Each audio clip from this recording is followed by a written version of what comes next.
as a former player, I would love to get your perspective about everything that's gone on with the Golden State Warriors over the last 2 years. Obviously, Jordan Poole's in D.C., because by the end of his tenure with the Golden State Warriors, it was not pretty. He didn't have a role, but he wasn't playing well. He didn't deserve playoff minutes due to the way he played. And he made a big stink about it.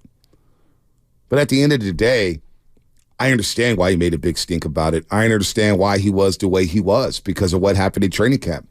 That is tough to overcome for a young man. Hell, somebody curses me out. It's going to take me a while to get back and want to do any business with them, have coffee with them or whatnot. Now, this guy is on a plane, although those flights are chartered. He's on a plane with this guy every single day in that locker room. But when you look back to last season and you see the 0-8 start on the road, and you see the way they weren't gelling on the road, and they only won 11 games, and it felt like there was two teams, the youngsters and then the veterans. I understand why the season played out the way it played out for the Golden State Warriors, and I understand why it played out the way for Jordan Poole. So as a former player, FP, what is your perspective on what went down last year with the Golden State Warriors? Well, I don't know. I wasn't in the locker room. So when you're not around the team, I mean, you're on the team way more than I am, but based not on speculating based happened, on personal experience, and the one thing I think, Jordan Poole was my favorite player in 22, and I would say that on the air. Like with Steph and Clay and Draymond, I just love what he did to help him win a championship. My mom went to the University of Michigan, so I'm maize and blue all the way. I grew up maize and blue. And going to Rose Bowl? No. Do you have tickets? No. Do we have a hookup to the Rose Bowl? No, but I'm scalping. I'm scalping. I'm going to that game. I'm going to scalp. Yeah, Matt's already learned I'm a ticket whore. Are you a ticket whore? Yeah, I like to go to live events, and I'm spoiled because I've never paid for them in my life, which sounds terrible. Yeah, no. But once you do it for a living and you have the media credentials, no, seriously, it sounds bad. Everybody listening is like, I hate FP now. You know what? Now that we're here, it's terrible. I hope my girls up listening to this. I had to get season tickets for the Niners, and I'm thinking to myself, why do I have a credential? I worked so hard to get a credential to not pay for these games. Here I am paying for season tickets. Yeah. Why? We worked hard. Just to get you into the game. We worked hard for that credential. We did. Well, I don't know about you. For free tickets. Yeah, I don't know about you, FP.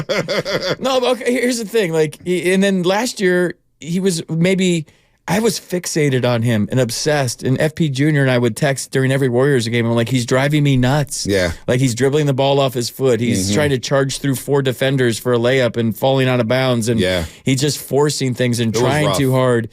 And the one thing I think nobody ever talks about, or maybe you guys have, so I don't want to say that if I was 21 years old or 22 years old and I won a championship, and I was arriving, and it looked like I was going to be an all-star, and I was a big part of that championship. And then I do the parades, I do the parties. Right. Now you throw all the money at me and give me that contract. Think of 22-year-old you, and all that's coming at you at once. No doubt. I might get a little full of myself. I mean, I might at this age do the same thing if that happened in my mid-50s. So imagine younger you in their 20s, and all of that is just coming at you quick. It's like a rock star. Right. You're playing in like hole in the wall bars, and all of a sudden you're in this big arena, and there's 80,000 people, and the parties after, and what you're doing, and the lifestyle. Like I've lived that. I know. I mean, I know how that goes without the championships. Right. But I was 30 something when late 20s when I got to the big leagues. So I want to say that I kind of had a decent head on my shoulders, even though at times, a bit more mature. Even at times I'd wake up in the morning and go, dude, come on, reel it in. So you take all that stuff and what he went through, and now it looked like he tried to justify the contract or whatever. No championship season in the history of any sport ever started with one teammate punching another. Right. I'm sorry. It had, like during the season, if you're getting on my nerves, Bonte, we might go. Something happen. We might push and shove, but never just a big roundhouse. So there's been 2 different Jordan Pooles. What kind of ovation he's getting? We talked about this with Willard last day. He's not a jerk. He did nothing wrong. Right. The kid just had a bad year. And maybe he had a lot of reasons for having that bad year, whether it's the punch, whether it's a lot of fame, whether it's a lot of fortune, whether it's a lot of money, whether it's trying to live up to the contract, whether you got to look a dude in the eye every day that smoked you. Right. Like whatever it was, I don't know.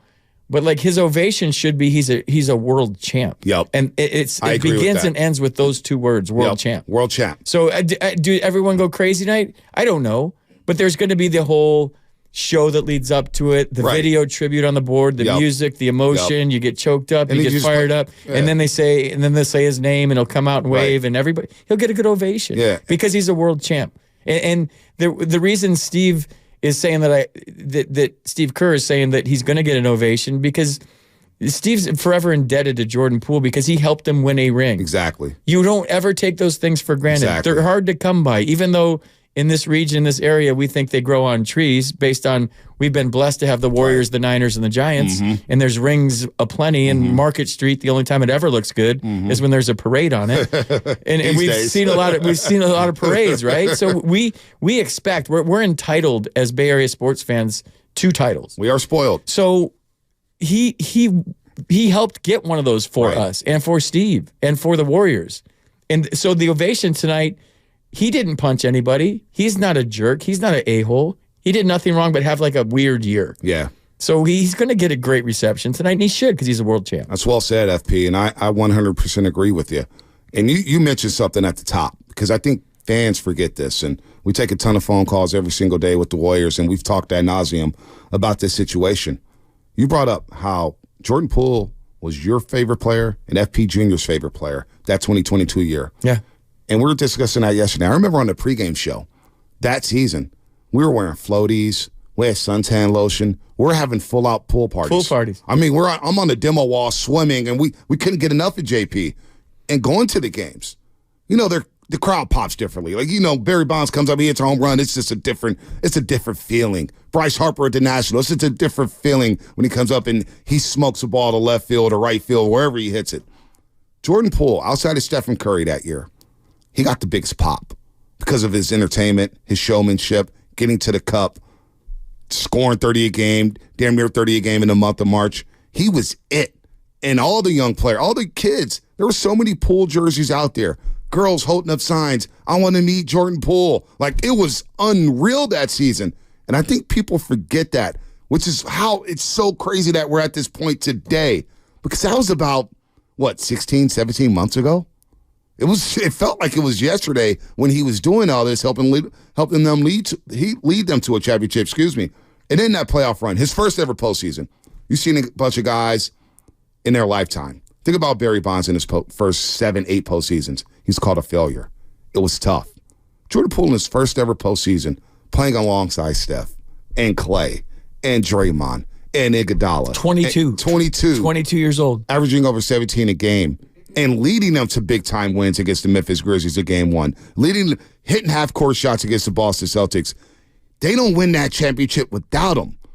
And so that gets lost in the sauce about what happened last season. And then how it happened last season, why he got punched, should be irrelevant. The punch shouldn't have happened. And it's pretty ironic to me, FP, that tonight, as we see Jordan Poole in the Wizards uniform, the guy who punched him is not playing because of the same type of acts on the basketball court this year, and that's Draymond Green, because he's not playing tonight because of a slap on Yusuf Nurkic. He's been suspended twice because of a chokehold on Rudy Gobert. He's missed more than half the team's games in what was deemed by him, Draymond Green, the most important season of his career. So it's an unfortunate situation. I think Steve said it perfectly, saying the way it ended just sucked. It just sucked. It did. It did. You just recapped all of Draymond's things, and it's just maybe he should be in the MMA guy. I want to play something for you because one thing I keep hearing about Jordan Poole and Draymond Green, some people we've all speculated about this situation.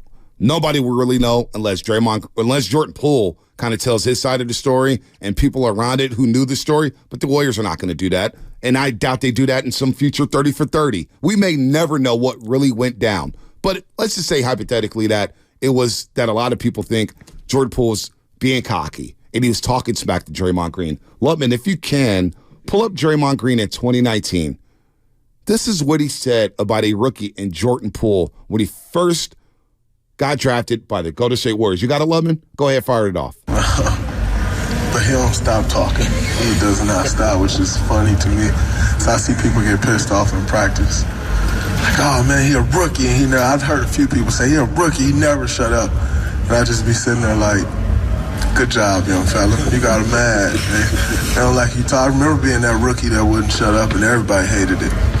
So, you're doing something right, young fella. Keep going. I just walk away smiling. It's great. Dude, the game has changed in the sense that I don't know how it is in basketball, but in baseball, as a rookie, you were seen and not heard. and you had to be accepted by the veterans. Right. And it was like you kind of tiptoed around until somebody took you under their wing, and maybe they did a little hazing where, you dressed up on the plane, or you had to earn that clout, though, right? You earn that clout. Now, I don't know how it is in basketball. I only know baseball as far as being in the locker room, in the clubhouse. Now we want you to feel as comfortable as possible from day one, and what can you do to help us win? And why would we make you feel uncomfortable and you're not going to perform to your highest level to help us win? So rookies come in now and they can talk and they can joke and they can do whatever and they can act like they have 10 years. But back in the day, Armando Rios got called up for the Giants, for example, and he's like smoking a cigar in his locker. And we're like, dude, he wasn't shagging every group in batting practice. And we'd look at him sideways like, dude, who do you think you are? Like, you have 10 years in? I did not think I hit Armando Rios today. You became an outcast immediately because you acted like you were a 10-5 guy. You had 10 years in the big leagues, whatever it is, with 5 with the same team. And now, though, so I don't know what the NBA is like, but it sounds like it's old school meets new school with Draymond. Like, he liked it at first, but then he went too far. If that indeed happened, we're speculating. That's what we do on Sports Talk Radio. Right. And then it got on his nerves. But to me, and we talked about this before we went on the air tonight, like, if you're with each other, maybe it was on the air. I can't remember anymore because I've done one 8-hour show. Trust me, I get a little delusional. Trust me, I might have stayed out too late last night. So I mean, if I'm with you, Bonte, and you're my teammate for 6 months, and like you're talking too much on the bus, on the plane, the clubhouse, I'm like, shut up, bro. Like, shut up. I'm done. Like, just can I get some sleep over here? And then maybe we have a push and shove match because I'm sick of your act. You're throwing helmets and it's hit me in the leg, and I'm sick of it. In the dugout after every out, and then we go. But after you win a championship and you party like rock stars and you have a parade on the street right now I'm looking at, and it's the first day or the first week or the first whatever in camp, it's like, I can't wait to see you, dude. Because championships take it to a whole new level where the families are even closer. The front office is family. The players are family. We've been on the charters together. We poured champagne on each other's heads. We've partied like rock stars. I can't wait to see you next year, bro. And for that to happen, there had to be some history there for it to happen that quick. Like the A's used to fight back in the days. In the 70s. In the 70s, but that was during that wasn't in spring training. I never heard of fights in spring training. Everybody likes everybody in spring training. Wow. Even if you're a jerk. Yeah, that's a hell of a perspective there. FP, by the way, FP Santangelo, and for Joe Shasky, the Butcher, doing a hell of a job here on the Morning Roast. Show him some love at 888-957-9570 on YouTube and the Comcast Business text line as well as Twitch. And you're spot on because I remember Media Day last year, right? I get there. I actually shot a commercial with Jordan Poole. And we were just talking about Europe between the break, and you went out to Europe a couple summers ago talking about Paris, and Poole was out there after the championship. He was in Paris, in Greece, or whatever. I was like, how'd you like it? Dude, gave me a new perspective. It was a vibe out there. Yeah. He was the same Jordan Poole he was from the championship year. Heck, Guru and I conducted his first ever interview in the Bay Area when he was drafted. And he was the same vibrant, jubilant young man. And I'm thinking, wow, this season's going to be great. It's going to be awesome. Then they go to Tokyo, Japan. And the vibes are great out there. Now he's talking a little junk to Stephen Clay during the three-point contest they had, and Stephen Clay beats him, and they have some fun. There's some good back-and-forth ribbing there. But something had to happen deeper to where Draymond was like, you know what, that's enough. Because that's 2019. That soundbite we just played was Draymond in 2019 basically saying, yeah, I like it the way he's talking. Now Jordan Poole has a championship. Now he's talking to you, and we all know Draymond Green likes to talk, and he's been known for talking, whether it's good or bad, and he's gotten into trouble for talking, and then that happens. So, look, Jordan Poole, you can't excuse some of the play. You can't excuse some of the bad play from last season. But from a human element, like you mentioned Farhan and platooning, these guys are not robots going back and forth from the minors.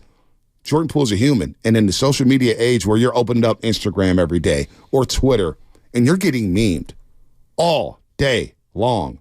You're getting tagged all day long. Your family has to sit there and watch their son get slugged like that all over TMZ, and nothing really happens. Draymond's not punished.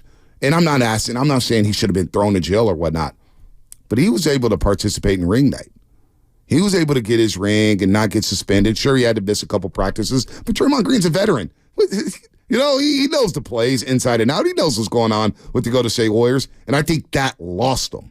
And I think there's a lack of understanding from that aspect when it comes to Jordan Poole. And to just see it now, you make the trade, you move on. It was obvious you had to move on. But it happened just like that. And you mentioned it. You've never seen anything happen like that in training camp. Yeah. In training camp. And he hadn't got the big contract yet. Now, they were talking about it, but he hadn't received it quite yet. It's just fascinating to me that we're here now discussing him coming back after what happened. And to me, it's just ironic that the guy who slugged him is not playing tonight because he's continued to do some of the same things. You know what causes the most fights in my experiences? What's that? Music in the locker room. Okay. Who's playing what? Or card games on the plane. So if you're playing a big card game and you're talking smack because you're winning and there's money being exchanged and it's a lot of money. You've seen some things. I've seen some big checks written. And yeah, that's where it happens because I'm beating you and I'm talking smack because we're all very competitive at the highest level and we didn't get to the highest level. We're the 1%ers, we're the alphas because we believe in ourselves. All the cliches, right? Right. And then we're playing a card game. We don't have a basketball game tonight or a baseball game tonight. We're playing a card game on a long flight. I've seen those get weird. I've seen fights though, physical fights. Well, just push and shove. Yeah. Like and then maybe music in the clubhouse. Like some teams will just have headphones only rules because the cool thing about the A's in 2001 is it didn't matter. We were so we play rap one day, we play hip hop one day, we play rock one day, we play country, salsa, Latin, and we didn't care. You guys ever have a Pasoy problem? What's that? Whatever Jock Peterson and the Giants had last year. And we got a Pasoy problem in the clubhouse. Is that the card game? It's the card game. I never even heard of that card game. I never heard of the card game, but apparently the Giants had a Pasoy problem. I don't know. The rumors are there was a lot of cards being played. There's a lot of rumors about a lot of cards being played instead of other things that could have been a little more productive. Oh, man. Let's go to Coach Vallejo real quick. He has a different perspective on Jordan Poole. Coach, what's happening, man? Happy holidays. Hey, happy holidays, Bonte, and hello, FP. How you doing? I'm good. And, thanks for calling, man. Yeah, big fan of yours because you was the Charlie Hustle of the Bay Area, and I appreciate that about the way you play the game. I really do. Thank you. I just want to say that, Bonte, what would be fun to me, okay, I'm just a fan sitting on my couch.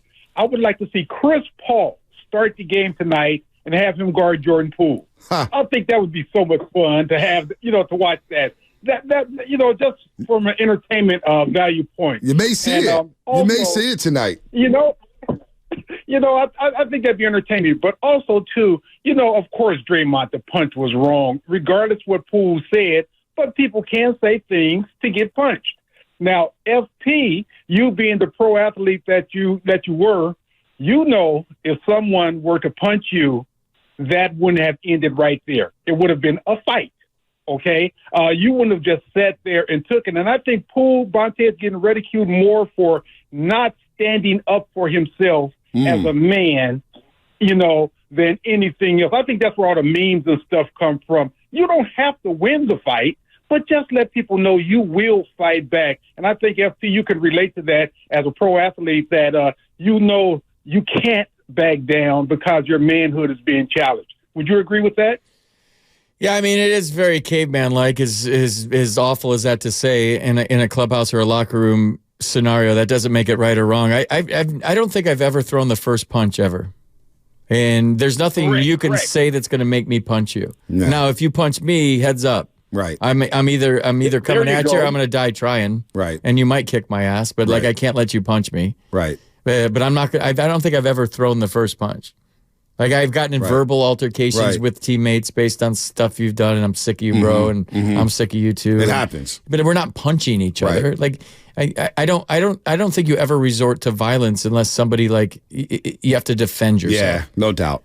And that was tough for Poole because it was one of the best right hands I've seen, and I'm a big boxing fan. That was a hell of a right hand by Draymond Green. Yeah. And I don't know if Jordan Poole could have responded there. Yeah. And what happens if he does respond? Maybe you make some moves at that point. But the Warriors angle from this, did they handle it greatly? I don't think so.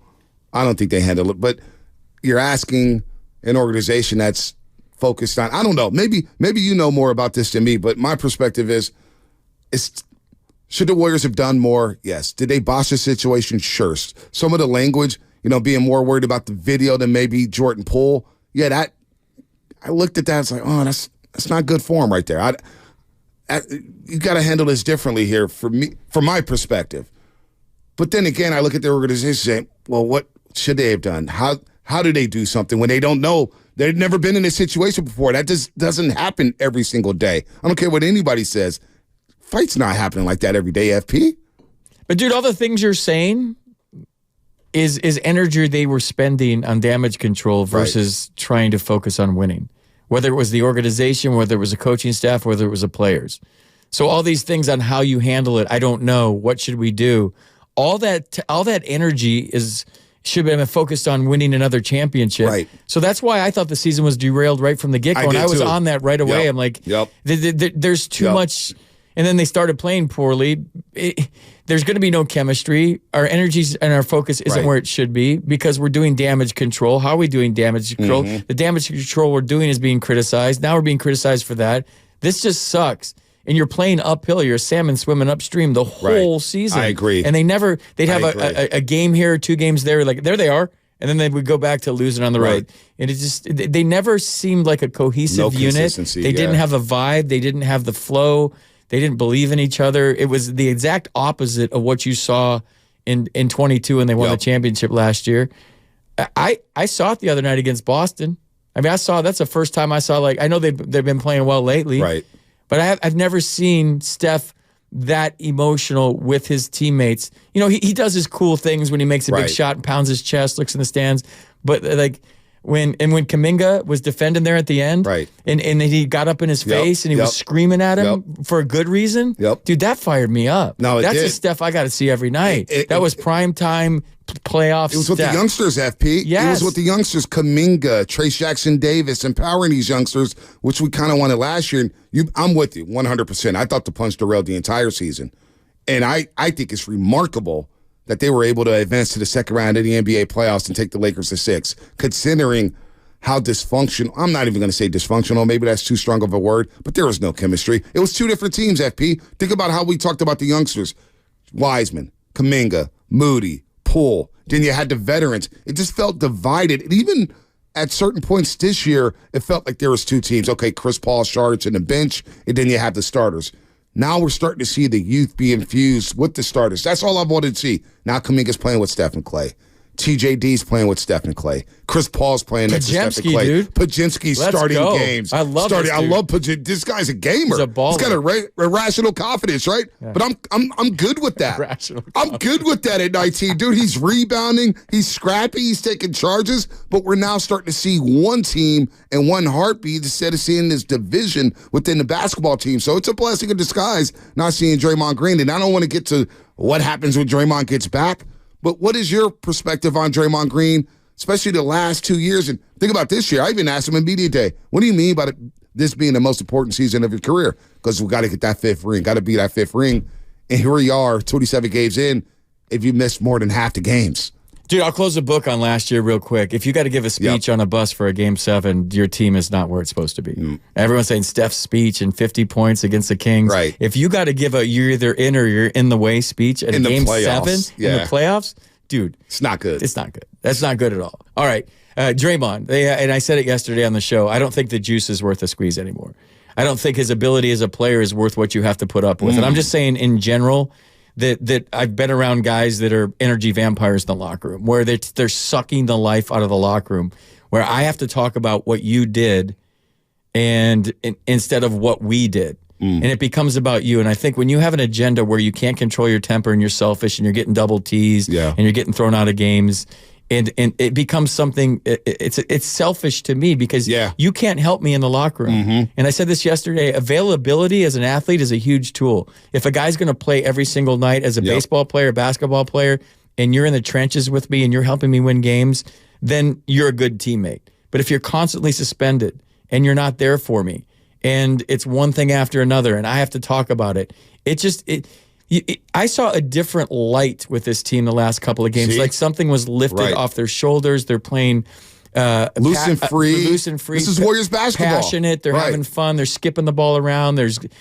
just the way their emotion is that they don't have to deal with something that's been weighing them down. And I just don't think this whole Draymond thing. I don't want to speculate, Bonte, because.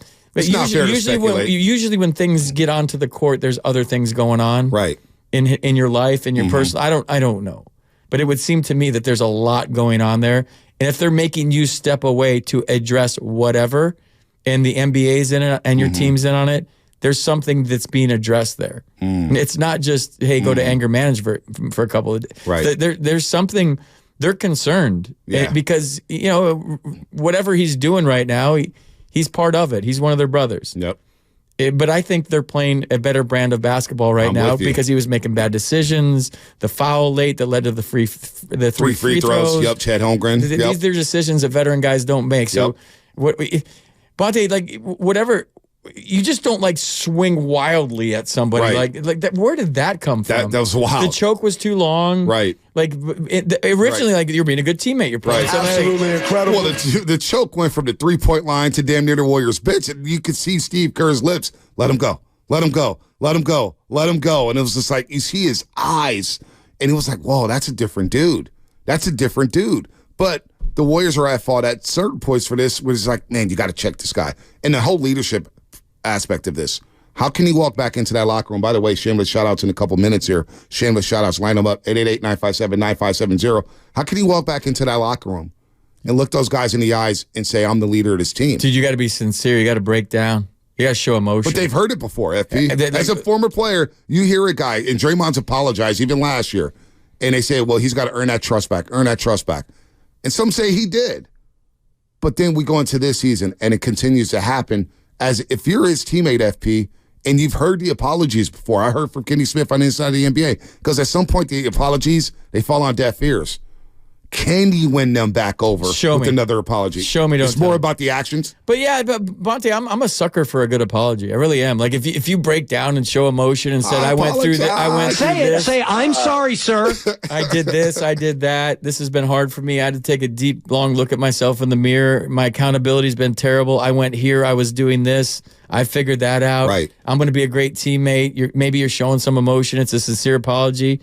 Like I had a breakthrough in therapy yesterday. Like I saw what I did, and I've been a bad teammate. Right. And I'm gonna be a good team. I'm gonna show you guys. I'm not gonna sit here and tell you, okay, now show me. Right. But I'm a sucker. I love giving other. So you can be won over. Yes. If Draymond Green walks back in there three weeks from now and say, hey guys, I'm sorry. I'm not gonna do it. But what if it happens again? You have to tell me why you're not going to do it and what you've done to show me that you're going to be a team. Well, what work did you do behind the scenes? And you have to be like open, honest, and authentic with me. And if I don't get that vibe and I think it's just a rando apology like the other ones, it's got to be different from the rest of them. And then he's got to be different because the Draymond, this year Draymond or maybe the last year Draymond, everyone says, well, he helped them win 4 rings. Well, he did, but it's not the same guy anymore.